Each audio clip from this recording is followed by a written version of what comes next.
चला आता आपण बनवूया आलू पालक. त्याच्यासाठी मी आता टाकते तेल.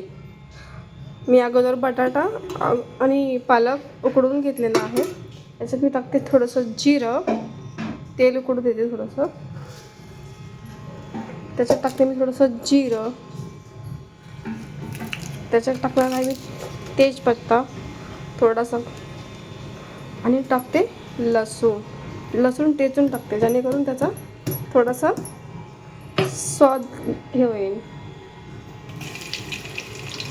थोडंसं लालसर होऊ देते, जेणेकरून त्याचं फ्लेवर येईल. आता मी याच्यात टाकणार आहे थोडासा कांदा घेतला आहे, जाडसर कापला आहे, बारीक नाही कापायचं, जेणेकरून त्याचं खायला छान लागेल. थोडंसं लालसर होऊ देते आणि मग पालक टाकते.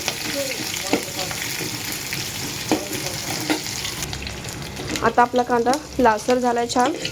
आपण याच्यात टाकूया आता थोडासा पालक कसं मी जास्त ग्राइंड नाही करून घेतलं, थोडं ग्राइंड करून घेतलेला आहे.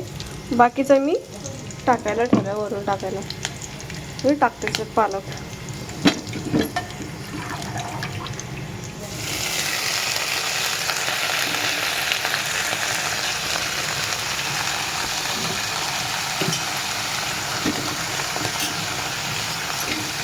मी टाकलाय पालक, त्याला मिक्स करून घेते थोडासा.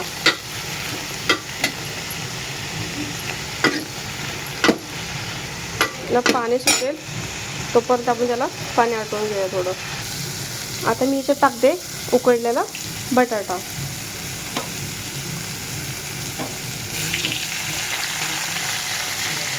हा बटाटा मी पालक सोबत उकडून घेतलेला आहे.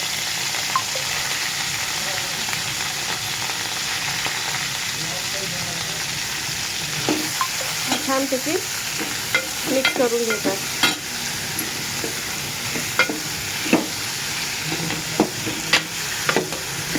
त्यामध्ये मी थोडीशी हळद टाकते.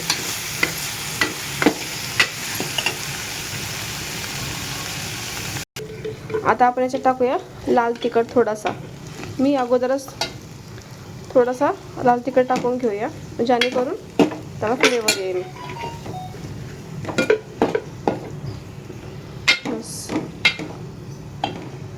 आता आपण याच्यात टाकूया चवीपुरतं मीठ.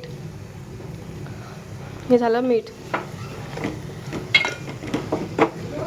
आता मी याच्यात टाकणार आहे वाटलेलं ग्रेव्ही. त्याच्यात मी टाकलेलं आहे अद्रक, लसूण, मिरची, जिरं आणि उकडलेला पालक. ह्याच्यात आपण मिक्स करूया. आम्ही मिक्स करून घेते. हा आता हे झालं आलू पालक माझं तयार. याला थोडंसं 5 मिनिटं स्लो गॅसवरती मी हे ठेवते.